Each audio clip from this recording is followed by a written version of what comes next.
This week on Dig Me Out.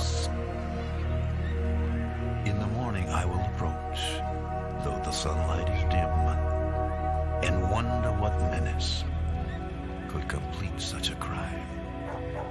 But in the With your hosts, Jason Ziak and Tim Minichi. Jay, we're back again with another episode thanks to our Dig Me Out Union on Patreon. You can help us make the next episode happen by joining us at dmounion.com or digmeoutunion.com. Last week, the boss yelled at me because I put "the" in front of those, and he did not care for that. I almost got together, Tim. I almost got a demerit. We don't own that one. Well, we should. I also am probably owed a demerit because I did not put up a poll for this episode. This is how my brain works. I go in these like ADHD kind of spasms where I will put up like I'll schedule like 10 episodes up in the Patreon, and then something will happen outside of scheduling those, and I will completely forget. So now in the past, Eric has sprung some surprises on the Patreon community. So maybe it's okay. Welcome back, Eric Peterson. Please forgive me for not putting up a poll on this one. I forgot. I apologize. I hope that's okay. I try to tease it every other one. So it's fine that there wasn't a poll. I kind of wanted some of these to be a surprise. You're already teasing next year. I've already teased next year on Facebook. But yeah. Oh, you want to see next year's? This is the leading candidate for next year right here. It's a sideways. I can't quite... Exactly. Here, I'll tell you what. Wait a minute. It came out on CD?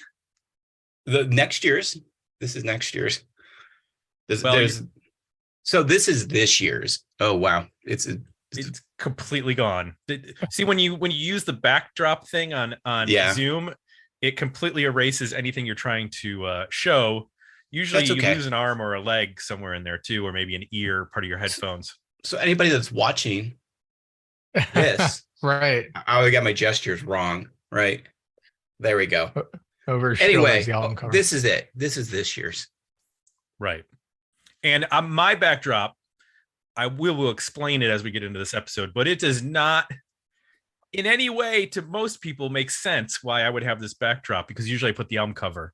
And I even confused Jay, as did Eric when we started this. So this, I was looking it up.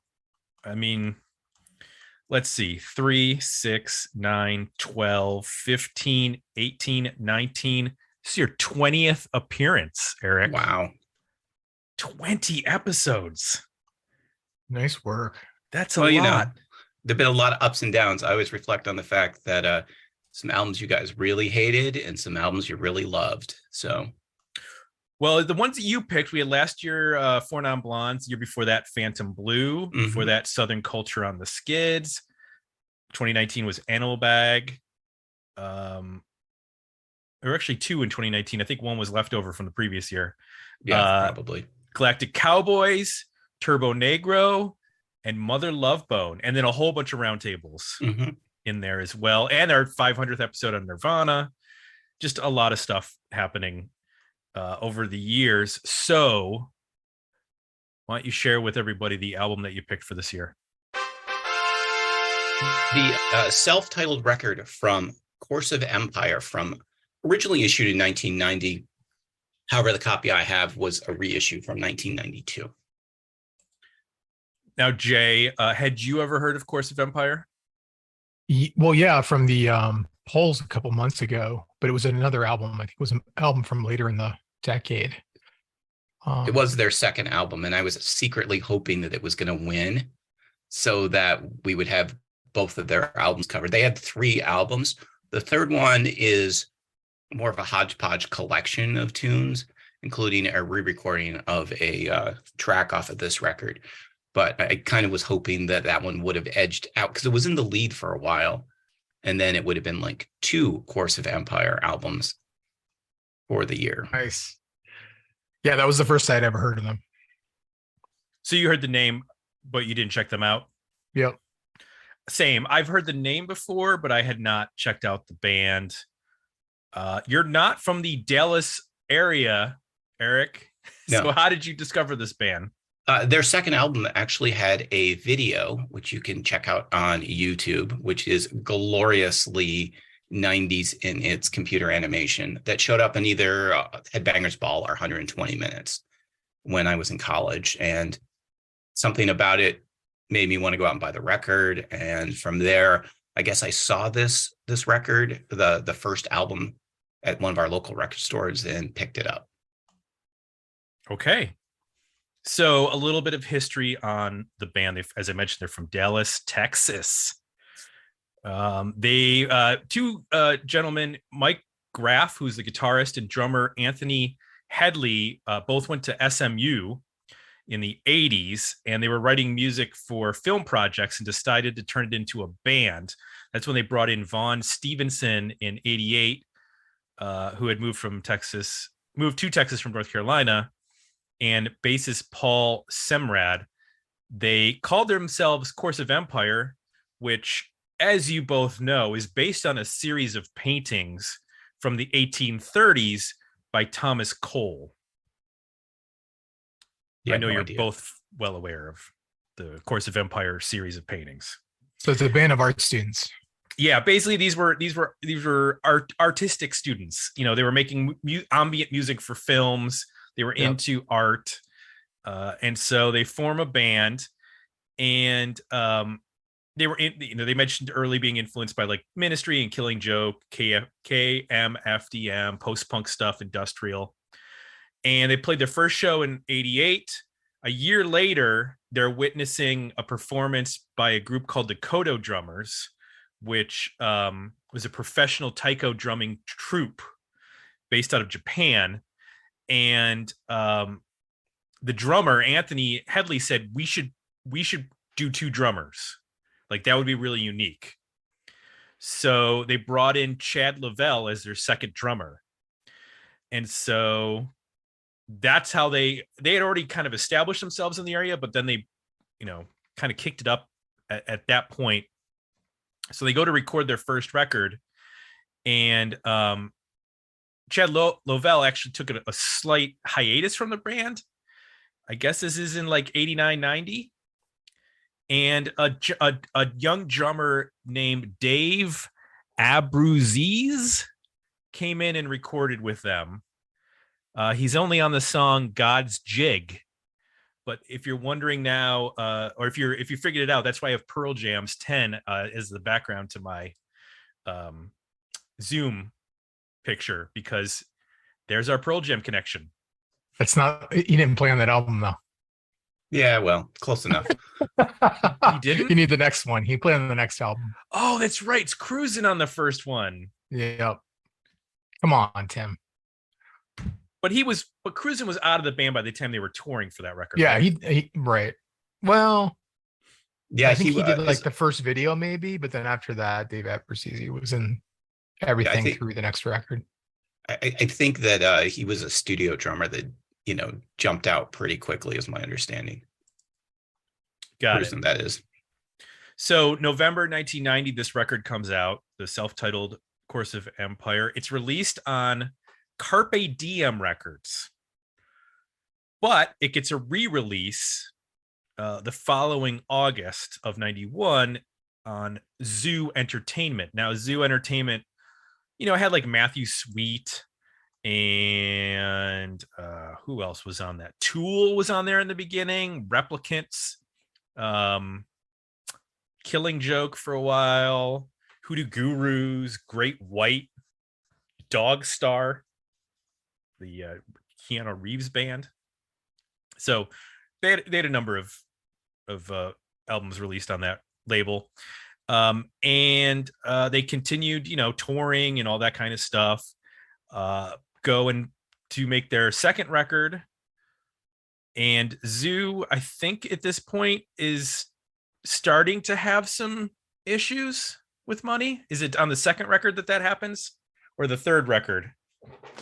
I think it's the second record where they go to another label. Well, Initiation does come out on Zoo, but I believe like they put it out and then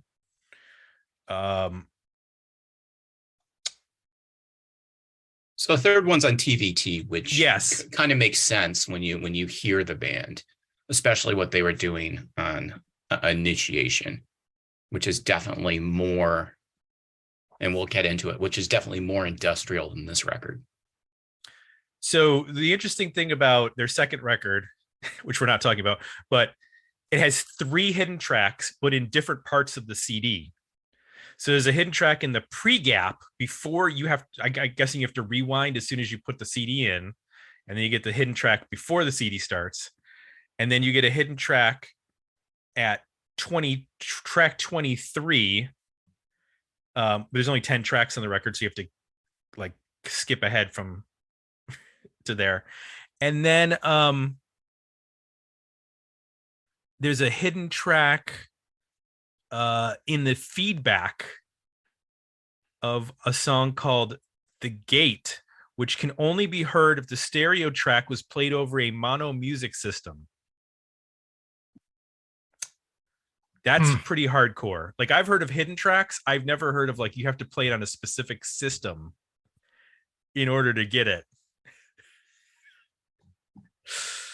I hope they had a financial tie-in with that system so they could sell it at the shows and be like, the only way you're going to hear the song is if you buy this system, which we get a cut. That's what song is that? It is. Is it on this record? No, it's on the next record. Okay. This one doesn't have any hidden stuff. It's all there. It's the next record. So your smartphone has a mono setting and the accessibility setting. So if you really want to hear, you can go into your settings and set it to mono and see if you can decipher what's going on there. So by the time that they put out the second record, I believe Anthony Headley had left and Michael Jerome had taken over for drums, or Kyle Thomas had, and then Kyle Thomas was replaced by Michael Jerome. So they, did the stuff, the touring and whatnot. So they're making their third record, which was mastered by Bob Ludwig, remastered by Howie Weinberg. They were going to be, this was going to be a big deal. They got a song on the Dark City soundtrack. I don't remember if people remember that movie, but that's a really good movie from the 90s. They ended up touring with Rob Halford's Industrial Rock Project 2, spelled number 2 WO, until that got canceled. Like they did like 2 weeks and then the tour got canceled. It was supposed to go much longer. So then they went and opened for Sisters of Mercy. And because of the fact that Zoo had basically collapsed and then TVT had come in and salvaged the record, but it had been like 3 years, they just got frustrated with the big tour being canceled that they were supposed to be like, was supposed to help break them.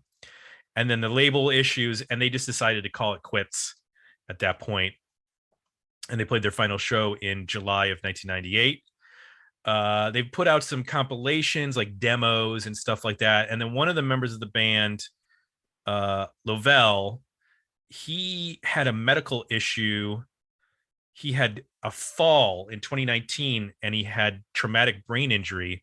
So they ended up putting out some stuff to support him financially. Then they did a benefit concert in Fort Worth, and the Toadies actually were the one who put on the benefit concert. So they must have been friends with the Toadies at some point. So that's the history. I don't know of. Did you follow any like side projects or bands after this or anything like that from these guys? No, not really. Okay. So yeah. That's about all I was able to dig up. I mean, Michael Jerome, who took over, he ended up playing with Better Than Ezra and has been a drummer for a number of other bands and artists. A lot of like blues and stuff. He's played with Richard Thompson for like 20 years. He played on records by Taj Mahal and Shelby Lynn and Katie Lang and Steve Forbert, John Cale, the Blind Boys of Alabama. So he's got a that guy's a drummer. Like there's a nice studio touring drummer gig that he's got. So there was that documentary that I think came out in the last year about alternative rock in the 90s, whose title is totally escaping me. And Course of Empire were featured in that. The Underground Inc. Yes, I believe that's which one it was. And that was kind of interesting to see because as I recall, in the actual documentary, there was footage from the time when their second album came out, when other bands were talking about hearing the album and not understanding why it wasn't huge. Interesting. I did notice the font on the cover of the record, I think, is very similar to the font of the Critters Buggin' album.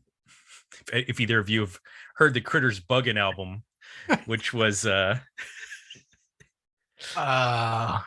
Loose Groove, right? That was on Loose Groove. It was a Loose Groove release, Stone Gossard's label. Yeah. So and It's it came out like in the early mid 90s. So I picked it up because I was like, oh, it's Loose Groove, it's Brad, it's it's Shane, it's the first Brad album I think came out on that, and there was some other stuff. I was like, and it is not what you would expect. Isn't it like a weird funk album, something or other? It's like funk world music. It's like there's not even really singing on it. It's a lot of like just percussion and jams, and it's weird.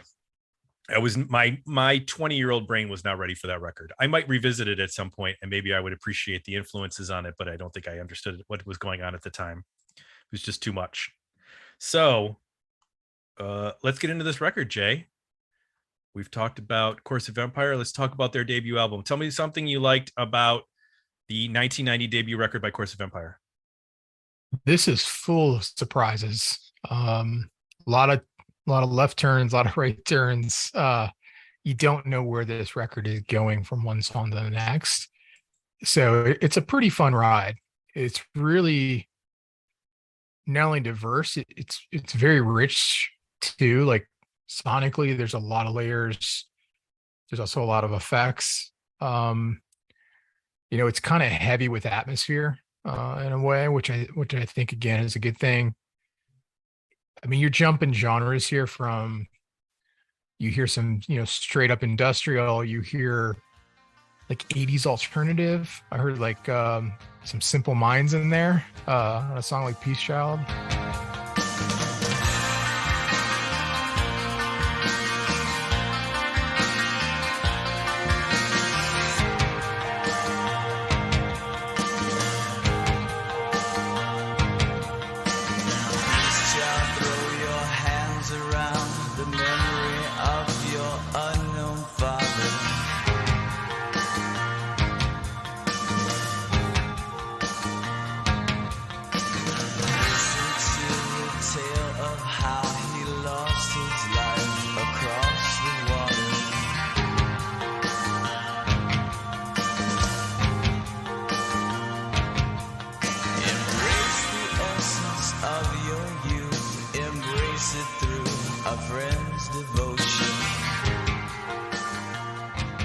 World music with the last track. There's prog elements. There's all kinds of shades of hard rock and metal. There's even some like movie soundtrack kind of vibes to some of this, with some of the atmospherics and some of the instrumental sections. It's really dynamic. I think the drums are a critical part of the record. They're diverse, but they're also pretty integral to every song, or nearly every song. From the opening track, is it Pita? It has these rumbling toms. It just gives it this big epic feel. Then you get kind of more of a 90s alternative, bit of a gallop in God's Jig, which, is a shift, but also really well done, and kind of gives that song this kind of heavy rhythm to it. Then there's Thrust, which has this big, it's just a drum riff. I think there's probably 2 drummers on there. It's multi-track drums, just this layered pounding beat that reminded me a little bit of Faith No More in some ways, but like just straight up drum riff, like something as soon as you hear it, you remember it, you recall it on the record. There's a couple other moments like that where there's just these big dramatic, drum hits or dynamics that it's interesting in that it's not a like I wouldn't necessarily call it a drummer's album. Like technically, I don't know that you would listen to it, from a technical standpoint in terms of drums. It's more of like it's a signature aspect of the sound of the band, I think, is to have these, very dominant drum parts. There's the, triplet drum machine feeling industrial stuff too on here that bursts out. So I think it's a really kind of unique way to put the songs together around this, emphasis on the drums, but not necessarily technical drumming, more like drums as like a feature. But then on top of that, there's all of this, I think, emotional range that the guitars and the vocals bring. So the vocal is like a brooding, almost dark poet approach. The closest I could come to is maybe Jim Morrison. If Morrison was fronting like a metal band, which also sounds a little bit like Circus Power at times. So it can be sometimes this spoken delivery with a little bit of rasp and darkness to it. But there's some decent range here too. Big inflections, louder parts, whispers. There's a good amount of, varying the delivery, which I think works really well. But the tone of the voice and the way the guitars are done, they just carry this, I think, dark, heavy vibe to them. There's also some really cool use of effects on this record for the guitars specifically. I'm thinking of God's Jig again, where, it's using the delay to create a riff. It's not just like adding delay onto a riff. He's actually like playing against the delay to create this really unique, maybe a little bit of like an 80s cult kind of vibe to it. But I think there's a lot more going on in terms of like, just unique approach to, how to write a riff with the delay pedal. And then, the combination of those two things, I hit on a little bit, but just to emphasize it, they can cover a lot of ground with the vocal and guitar approach too, where you can get some pretty, straight feeling like heavy rock stuff that Coming of the Century is a good example, where it's just kind of this, head bobbing kind of heavy groove. You can get into this, like I mentioned, some of the Simple Minds kind of 80s alternative stuff with Peace Child. And then they go full on like Ministry, 9 Inch Nails with Copious.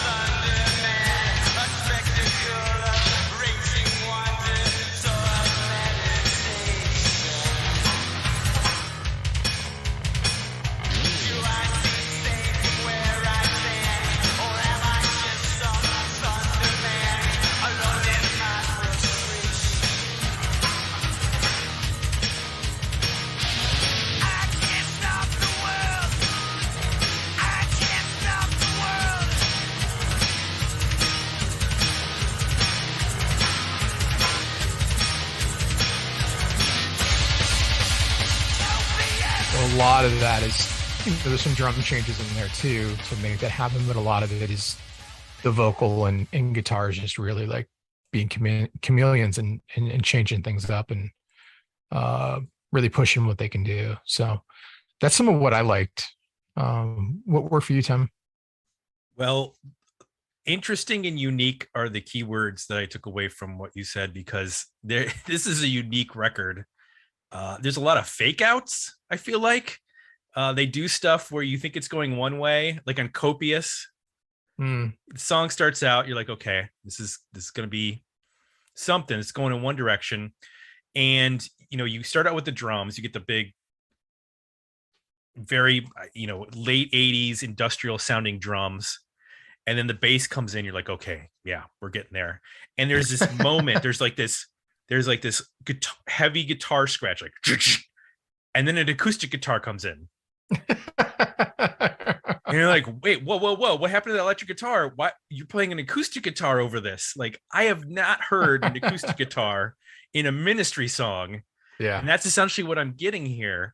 So you are getting a completely unexpected sound that works weirdly.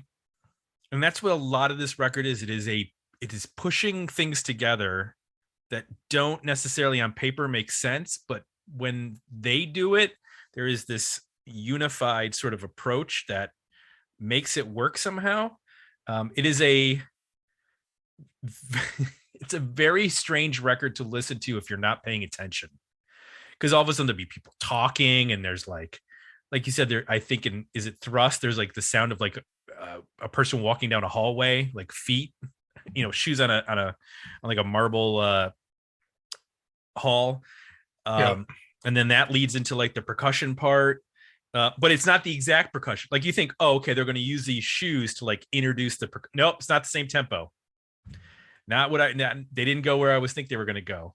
And you said it, like there are songs that sound like straight up hard rock metal, big, very 80s sounding metal guitar sounds. And then there's stuff that sounds like it's just out of this realm of what you're thinking. Like the closer, Dawn of the Great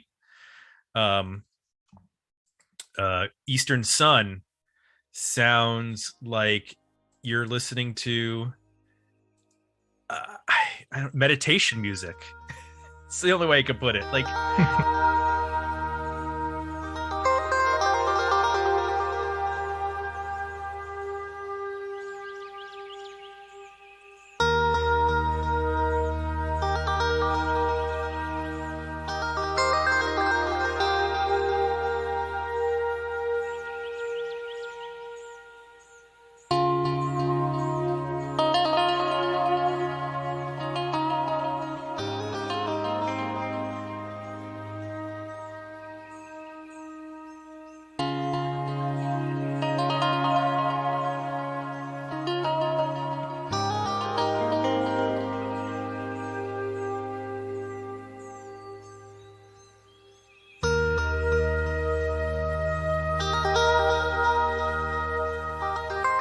and to hear that on the same record as Coming of the Century, which when it starts, it's got that big like bell chime, which sounds like a very Faith No More thing to do. I guess in that sense, like maybe these guys had listened to, Mr. Bungle, Faith No More, that kind of stuff, and that rubbed off. And then having the drummers and seeing the taiko drums, that adds another dimension that's really unique to this, because you're getting a lot of really cool drum parts.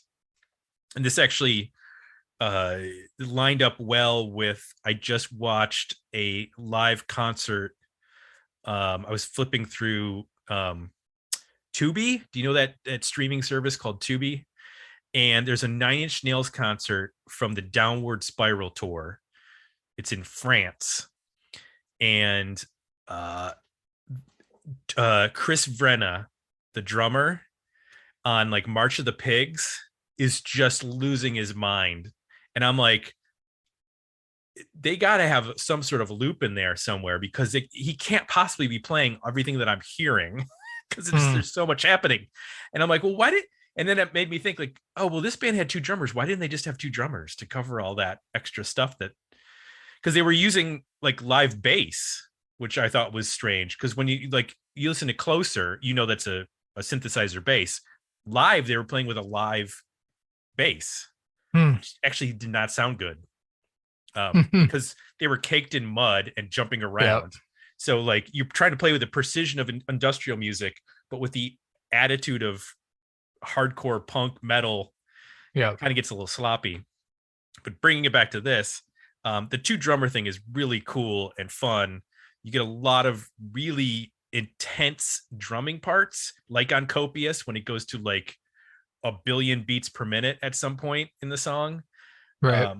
And knowing that that's not a drum machine, but is in fact drummers, like two drummers doing that. I don't know if maybe like one is doing double kicks that fast and then somebody else is like hitting the cymbals or the snare. I don't know how they divided that up, because I've only seen the Allman Brothers use two drummers, and that wasn't that fast.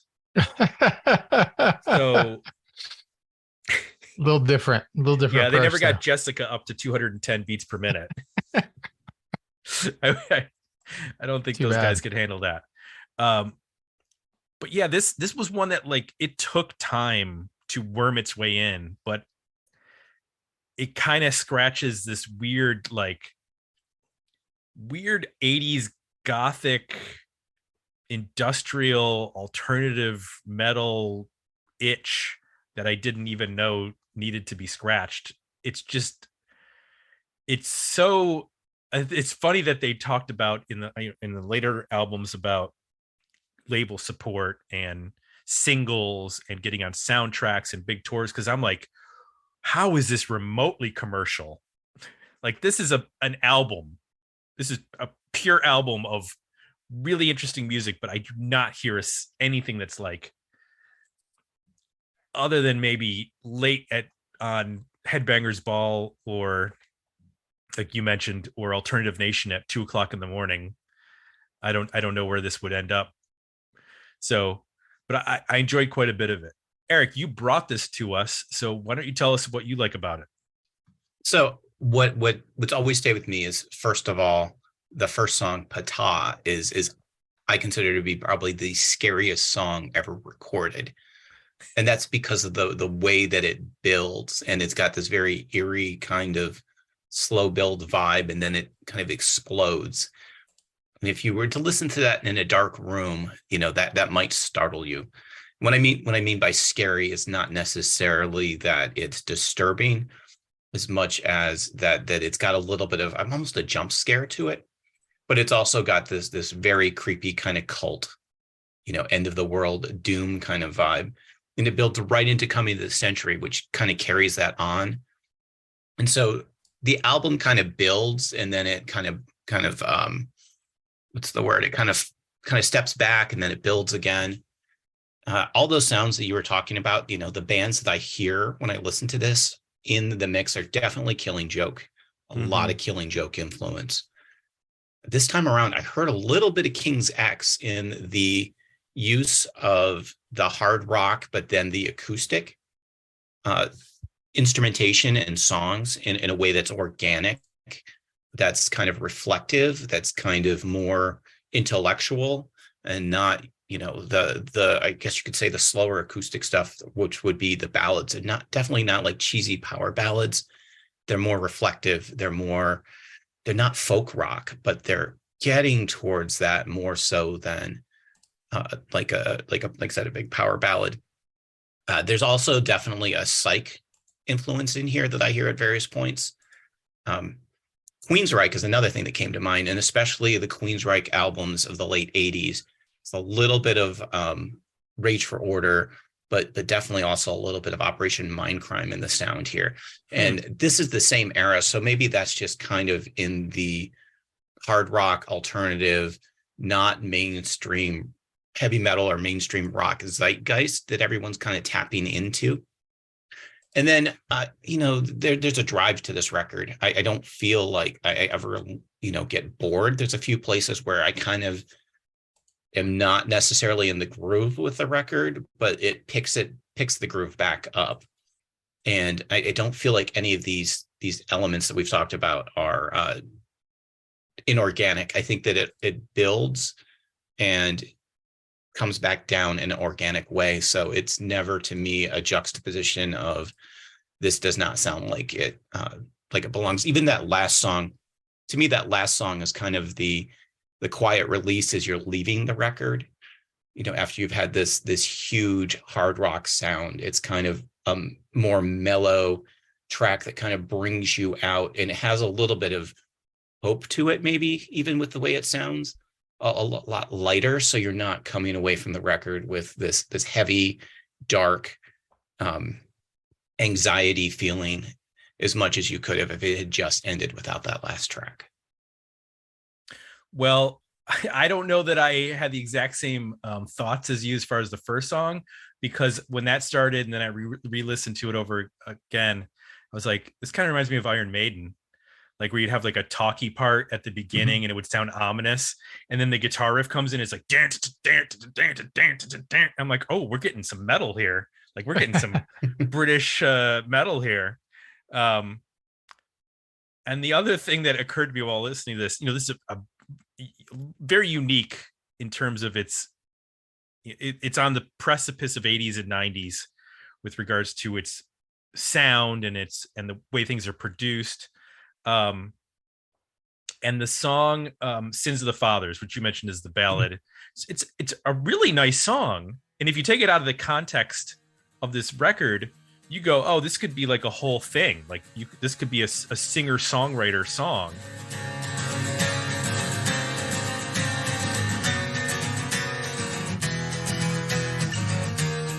See this desert, my son, this is our gift to you. You must build your vision here upon these ashes with the sweat of your brow and the blood upon your hand. You must earn your future or perish with the land.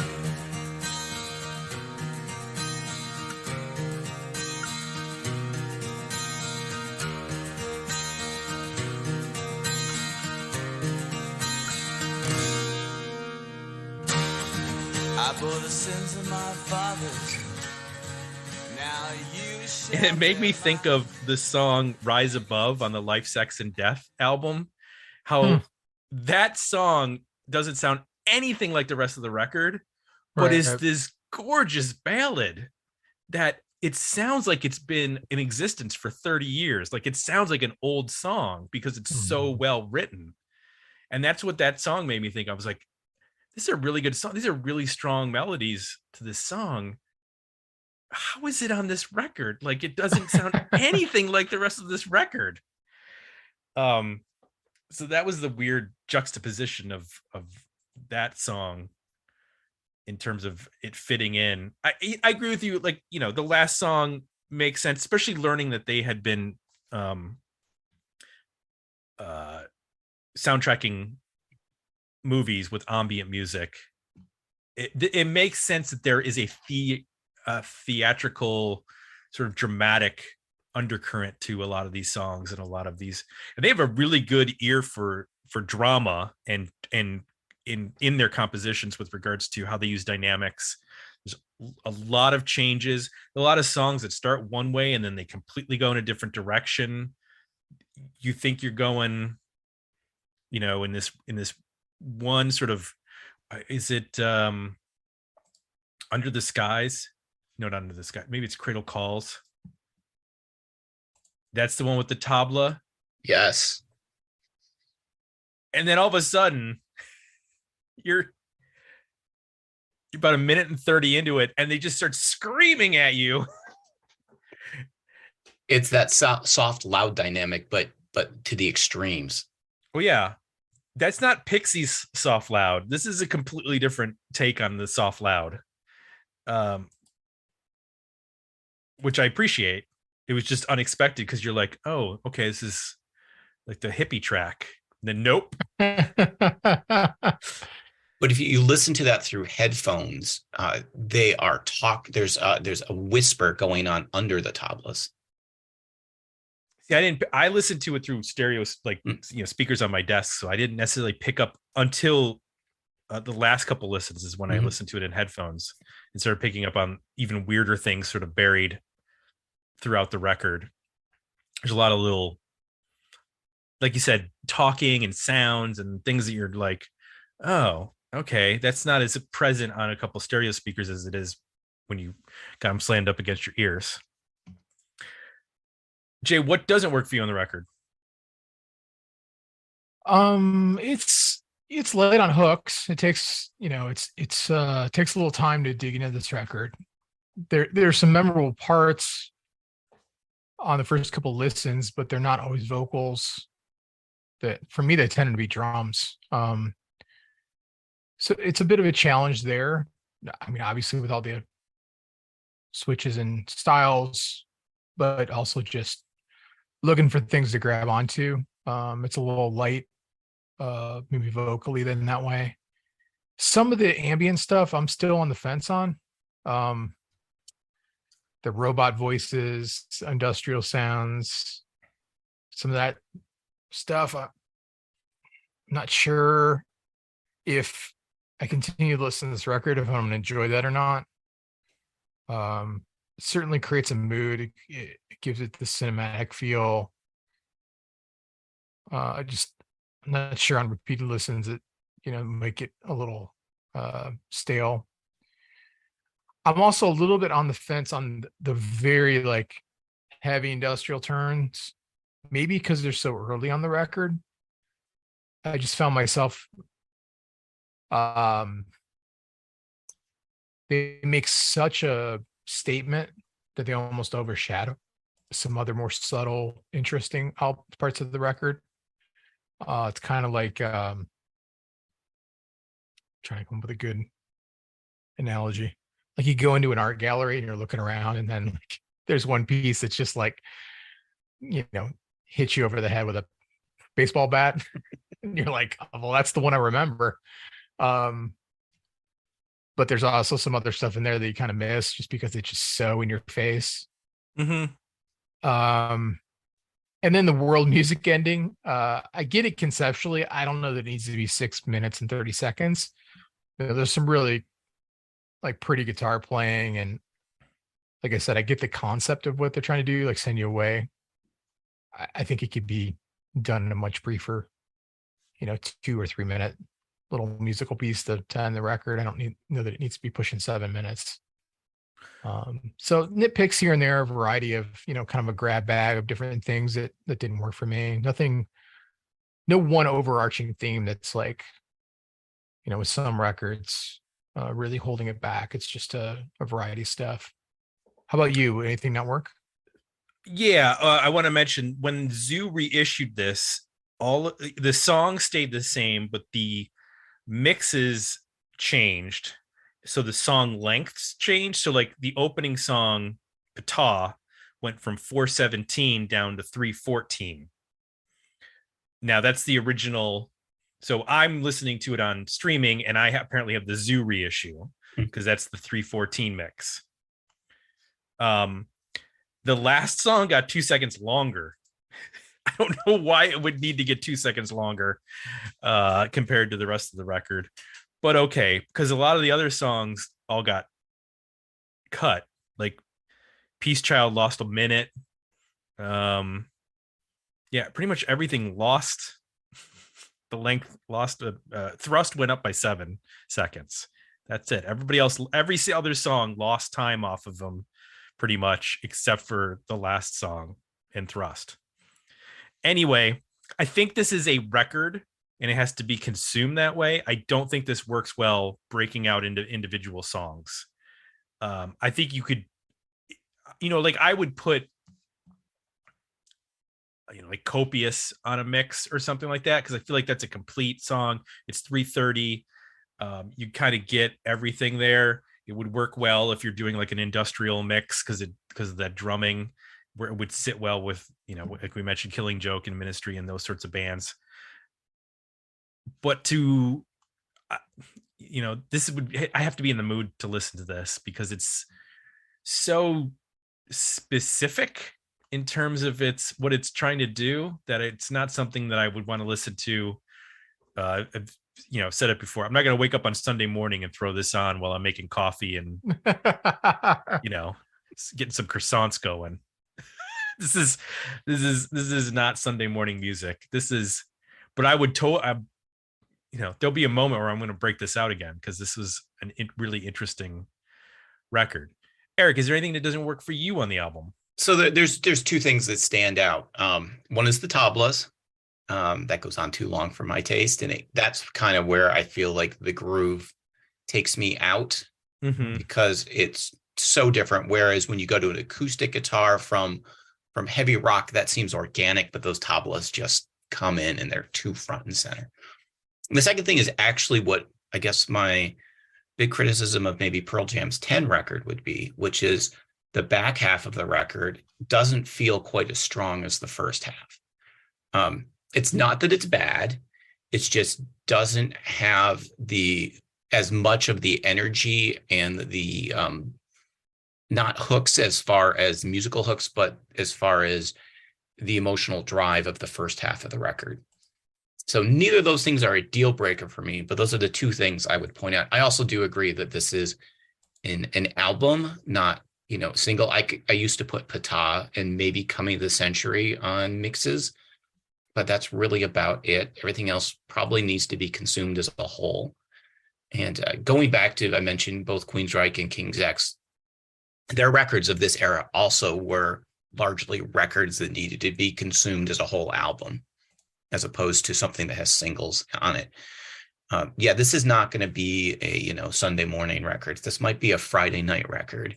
Yeah. But, I could also see this being a record for the industrial / goth club that's looking to do something that we're going to throw in a couple tracks that aren't tracks everybody knows. So we'll throw in a couple of weird, left turns here. Yeah, you've heard Joy Division 500 times, folks. Let's play something else that maybe you might like. I agree with you. I think the front half is definitely stronger. I think that's where they lean into the industrial sound more. Like Mountains of the Spoken almost sounds like, that the Cult box set that they have.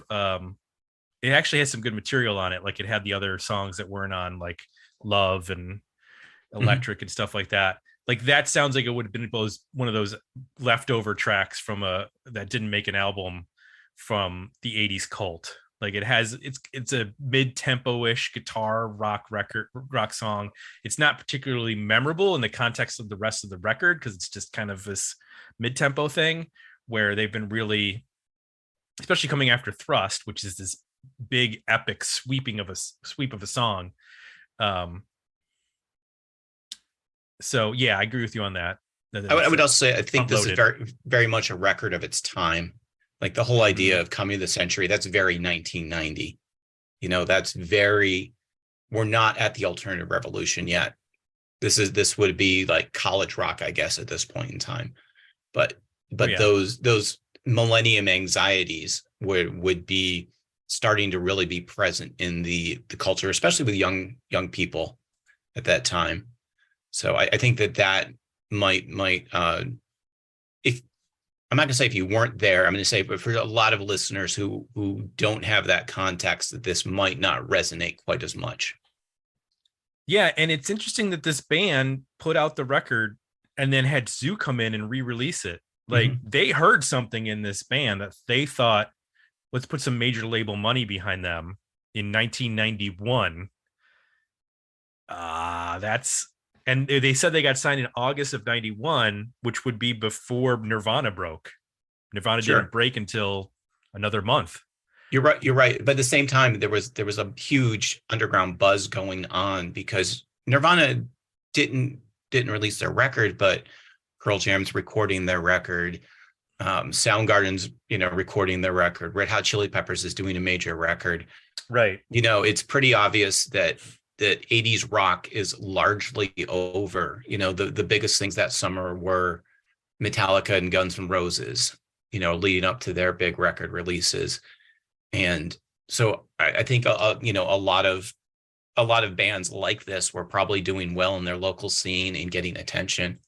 I also really, really did think about their label mates Tool when I was listening to this, because especially those early Tool records have a very similar vibe. And in a lot of ways, I was thinking these guys should have been opening for Tool constantly.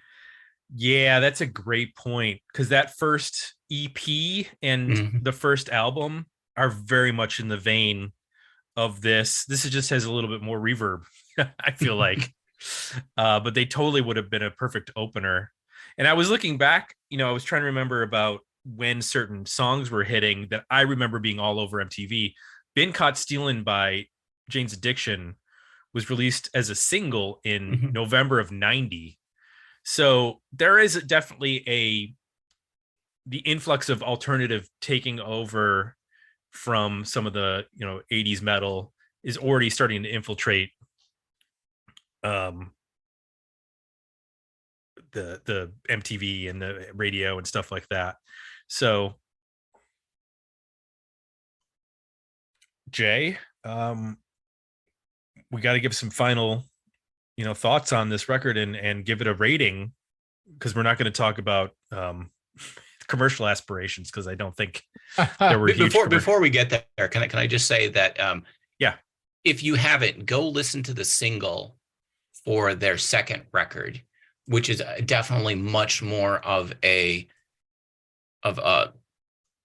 track that can act as a single that would attract listeners at that time with a pretty straight ahead industrial kind of a vibe to it. Which is the single? Oh, you're going to ask me that, and I don't remember. Infested? It's Infested, yes. Okay. By the way, there is a great EP/single release on CD of Infested that has a cover of Fear's Let's Have a War on it. That's worth tracking down. Anyway, okay.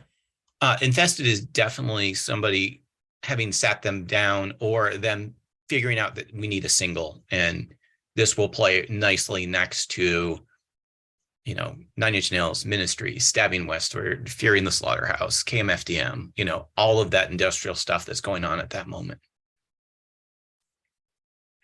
Speaking of Fear, I recently watched Clue with my daughter, which features Mr. Body. Yeah. What's his name? What's the guy's Lee Ving. Lee Ving. He's in that movie. Who's also the main bad guy in Dudes. I think all of his lines were overdubbed in Clue. Like he clearly said all the lines and they didn't like the way he said them. So, because everything is very weird when he talks and then he dies.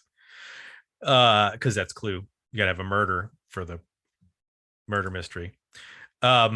Jay, final thoughts, final rating on this record. Worthy album, better EP, decent single. I'm gonna go with a worthy album. I think it, when you're buying into the eclecticism of this, you're buying into the genre jumping. It's just all part of the statement, I think. Even though every turn I'm not always, I'm interested in some more than others. Let's put it that way. I think they all somehow in a weird way make a statement as an album. So I think it holds together in that way. I think there's a cohesion here. It's unique. It's not, easy to define. And I found it both as a passive listen, interesting, like different parts would pull me in and then it'd be kind of fall in the background and be a little bit ambient. And it was actually kind of funny the first couple of times I listened to it. I didn't know if the album was over because it would just, my streaming service would just play another song. And because the album's so eclectic, unless I recognize the song, I was like, oh, this must be another song on the album. And I checked, it was a totally different artist.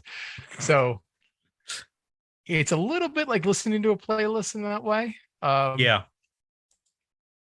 But I think it works. So I'm going to go with the worthy album. Where did you land? I'm with you. I think it's a worthy album. I think people, when they digest this, should digest this as a full meal and not just grab the burger and go, because there's some really interesting sounds. I think if you listen to this a few times, you'll get it or you won't. I don't think this is an in-between for people. I think you're going to either really like this and be like, oh, this is cool, this is neat, I've never, heard this combination before, or you're just going to find it to be really dark and weird and it's not going to be your thing. So I can definitely say that I'm interested in checking out at least the single for the next record to see what's going on there, because this was compelling enough to make me go, I need to go check out their Discogs page and see how many records are available and is stuff cheaper. I see some stuff has been reissued over the last couple of years, So there's a label that just releases Dallas-Fort Worth, reissues Dallas-Fort Worth music from bands that don't exist anymore. They've been doing reissues of stuff, including Flicker Stick. They did a double 12-inch on blue vinyl for Flicker Stick.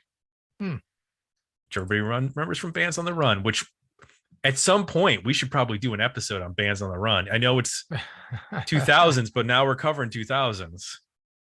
We might have to run the series. I have them on VHS. I don't have a VHS player. Did you not learn? You got to keep the player, man. I know it's impossible to get those now. You got to hold on to one or two of those. I know. Where do you land, Eric? Easily a worthy album. All of the criticisms that you have leveled are valid, but I still think that as a document of the time, as a whole, and as something that's not inaccessible, but not an easily digested pop record that you're going to play a couple times and then forget about. That this is something that needs to be heard. I don't know that I would play it at a garden party in the middle of July, but especially this time of year, that this is ideal for the spooky season when it's getting dark and you wanted something a little bit different on the playlist. Yeah, it's good. I really do need to locate my copy of their second record, which I misplaced, but I think that, and I also think they probably deserve better than they got. As I said, they should have opened up for Tool forever. So, yeah, I would like to know your top garden party records. I'd like to know what Eric's going to throw on when the Tea and Crumpets come out. Oh, I don't really do garden parties, but it's probably going to be some space age bachelor party kind of stuff. There you go. Some Stereo Lab, perhaps. No, maybe the Acid House Kings with Your Heart as a Stone. That might be a good one. I don't know, but I'll look it up. It's weird Swedish stuff. Well, thank you for bringing this record to us. This is prime Dig Me Out material right here, because sure. None of us would have found this, even though we'd heard the name. None of us would have found this on our own. So. Well, I'm sure that the industrial fans are going to be, it's not industrial enough. The power pop fans are gonna, it's not necessarily the thing, but hope everyone checks it out. And by the way, with Infested, also check out the video, which you can find on YouTube, because it's gloriously cheesy with those 90s computer generated effects. So. Excellent. Well, if you'd like to be like Eric, you can join us over at dmounion.com or digmeoutunion.com. Become a part of the union, and you get to, maybe pick a record, maybe vote in our aughts polls. We have bonus aughts episodes exclusively available at Patreon, where we cover 6 bonus episodes a year. We have over 20 80s episodes from previous years, and now we're doing the aughts this year. We've done 4 episodes so far. We got 2 to go. The voting is, well, by the time this episode comes out, the voting will be over for the last 2, but we have the last couple episodes of the aughts about to come out, and or about to be recorded so they can come out. And it's also where you can vote in polls, our monthly tournament polls, where albums are suggested at digmeoutpodcast.com on our suggest a review page. And then they end up in the polls on Patreon each month. 18 albums enter, 1 album leaves.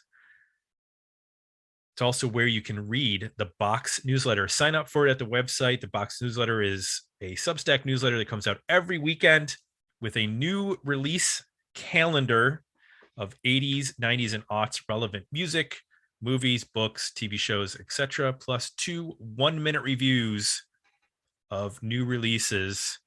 Been discovering a lot of good stuff this year. We'll be talking about that in an upcoming roundtable, our newly minted annual. It's been, I think this will be the 3rd one of our Thanksgiving roundtable, where we get to talk about the stuff that we enjoyed this year. And there's been a lot of interesting music released relevant to this podcast this year. So I hope we get some people over Patreon sharing those. They'll be joining us. And then if you're out there and you want to comment on the socials, go ahead and comment on the socials about your stuff. We'll have some posts up soon about that. Lastly, Apple Podcasts is where you go to leave positive feedback for the show. For Jay, I'm Tim. We're out, and we'll be back next week with another episode of Dig Me Out. In the place I